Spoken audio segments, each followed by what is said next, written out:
భారత్ ప్రజా రైతు సంక్షేమ సంఘం నుండి అధ్యక్షుడు, కమిటీ సభ్యులు.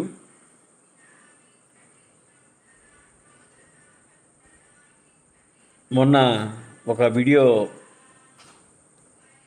ఈ మర్తాడ్ ఏరియా, కోటంకి ఏరియాలో కూడా నీళ్లు లేక కనీసం అంటే ఒక 20 ఎకరాల్లో రైతులు చాలా ఇబ్బంది పడుతున్నారని చెప్పేసి వారికి తక్షణమే నీళ్లు గవర్నమెంట్ తోలించాలని, ఆ ఏరియాలో ఉన్న ప్రాంతాలకు చెరువులకు నీళ్ళు ఇస్తే కూడా వాళ్ళ బోర్లో నీళ్లు పెరిగేదానికి అవకాశం ఉంటుందనే ఉద్దేశంతో కలెక్టర్ గారికి ఒక మెమరాండం ఇచ్చాం.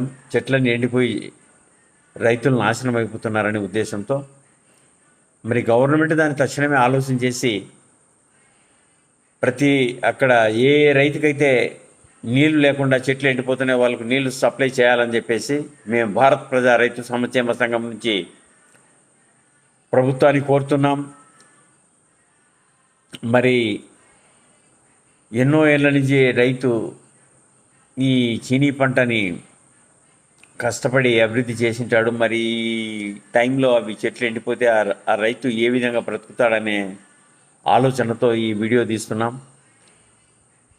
మరి ఇప్పుడు ఇంతవరకు ఏ రైతు అయితే తన ట్రాక్టర్లతో కానీ నీళ్లు సప్లై చేసుకుంటున్నాడో వారందరికీ కూడా వారికి ఖచ్చితంగా నష్టపరిహారం ఇవ్వాలని చెప్పేసి మేము ప్రభుత్వాన్ని కోరుతున్నాం.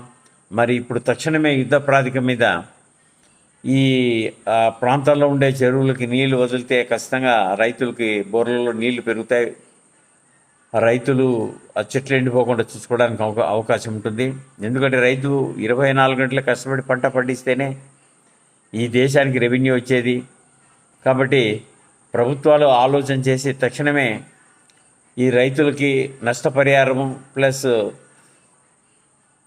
ఖచ్చితంగా నీళ్లు యుద్ధ ప్రాతిపదిక మీద నీళ్లు ఏర్పాటు చేయించాలని చెప్పేసి మేము రాష్ట్ర ప్రభుత్వాన్ని కోరుతున్నాం.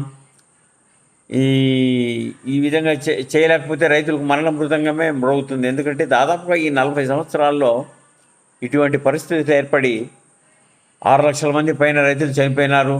ఇప్పుడు కూడా తెలంగాణలో అయితేనేమి ఈ వర్షాలు వచ్చినప్పుడు వాళ్ళు కనీసం టార్బాల్ కూడా సప్లై చేయకుండా ధాన్యం నానిపోతూ ఉంది. మరి ప్రతి మండలంలో కూడా ఒక మార్కెట్ యార్డ్ నిర్మించి రైతులు ధాన్యం ఆరబోసుకోవడానికి, గిడ్డంగులో పెట్టుకోవడానికి అవకాశం కల్పించాలని చెప్పేసి మేము కోరుతున్నాం. కేవలం ఇది ఊనే రైతు రాజ్యం అని చెప్తున్నారు, కానీ ఎక్కడా కూడా ఇది కేంద్ర రాష్ట్ర ప్రభుత్వాలు రైతులను నిర్లక్ష్యం చేస్తున్నాయి. ఎన్నో వీడియోలు తీసాం, రైతులకి చాలా ఇబ్బందిగా ఉందని చెప్పి. ఎందుకంటే మేము అనంతపురం వాసులం, ఇది రాయలసీమ అనంతపురం జిల్లా. ఇది మన భారత్ ప్రజా రైతు సంక్షేమ సంఘం ఆఫీస్ ఇది లెక్చరర్స్ కాలనీలో ఉంది. నేను అధ్యక్షుడు కసిరెడ్డి శ్రీనివాసులరెడ్డి, తర్వాత మా కమిటీ సభ్యులు కూడా ఉన్నారు. మరి రైతులకు నమస్కరిస్తూ, మీరు రైతులంతా ఐకమత్యంగా ఉంటేనే ఏమైనా సాధించుకోవడానికి అవకాశం ఉంటుంది. మీరు ఎంతసేపు నేను ఆ పార్టీ ఈ పార్టీ, నాది ఆ కులం ఈ కులం అంటే కూడా సాధ్యం కాని పని. మరి రైతులు మేల్కొనండి, మేల్కొంటే మీ జీవితాలు బాగుపడతాయి. మీరు బాగుపడేదే కాకుండా దేశం బాగుపడుతుంది. ఎందుకంటే 65% ఉండే రైతాంగాన్ని కేంద్ర రాష్ట్ర ప్రభుత్వాలు విస్మరిస్తున్నాయి. ఎందుకు ఇంత నిర్లక్ష్యం చేస్తున్నాయి అర్థం కాలేదు. ఒక నాయకుని అడిగితే ఏమంటాడు, అవి రేట్లు పెంచరు, రైతుల పరిస్థితి ఇదే అని చెప్తున్నాడు. మరి ఏం కర్మ చేసినారు రైతులు? ఈ దేశంలో 365 రోజులు పంట పండించడం నేరమా? 140 కోట్ల మందికి ఆహారాన్ని అందించడం నేరమా? కాబట్టి చాలా ఘోరంగా